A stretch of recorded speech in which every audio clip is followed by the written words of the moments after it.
স্নিগ্ধ হাসি আর আকর্ষণীয় লুকে বরাবরই সবার নজর কাড়েন চিত্রনায়িকা বিদ্যা সিনহা মিম। ভিন্ন ভিন্ন স্টাইল আর সাজ পোশাকে ক্যামেরায় নিজেকে মেরে ধরতে কোনো জুড়ি নেই তার। তবে অভিনয়ে কম যান না তিনি। ক্যারিয়ারের বেশ কিছু সিনেমায় অভিনয় করে দর্শকদের মনে জায়গা করে নিয়েছেন এই নায়িকা। এদিকে টানা 12 দিন ছুটি কাটিয়ে যুক্তরাষ্ট্র থেকে দেশে ফিরেছেন তিনি। দেশে ফিরে নিজেকে কাজে ব্যস্ত রেখেছেন এই অভিনেত্রী। সম্প্রতি একটি জুয়েলারি প্রতিষ্ঠানের ব্র্যান্ড অ্যাম্বাসেডর হিসেবে চুক্তিবদ্ধ হয়েছেন মিম। মিম বলে, মানুষের বিশ্বাসের প্রতি সম্মান জানিয়ে আমি সবসময় ভালো মানের প্রতিষ্ঠানের সঙ্গে পথ চলার চেষ্টা করি। এই প্রতিষ্ঠানটিও তেমনি একটি প্রতিষ্ঠান। তবে সবকিছু জেনে বুঝে আমি প্রতিষ্ঠানের সঙ্গে পথ চলা শুরু করলাম। আশা করি এই জার্নি দারুণ হবে। সম্প্রতি প্রতিষ্ঠানটির একটি বিজ্ঞাপনেও অংশ নিয়েছেন মিম। বিজ্ঞাপনটি ইতিমধ্যে প্রচারে এসেছে।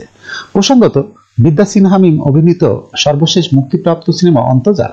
তার আগে পরাণ ছবি দিয়ে দারুণ সাড়া ফেলে দেন এই নায়িকা। প্রস্তুতি নিচ্ছেন নতুন সিনেমার শুটিং এর জন্য।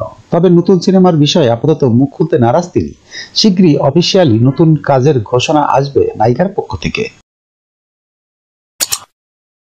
যখনকার খবর তখনই দেখতে চোখ রাখুন সুন 24 টিভিতে। চ্যানেলটি সাবস্ক্রাইব করুন।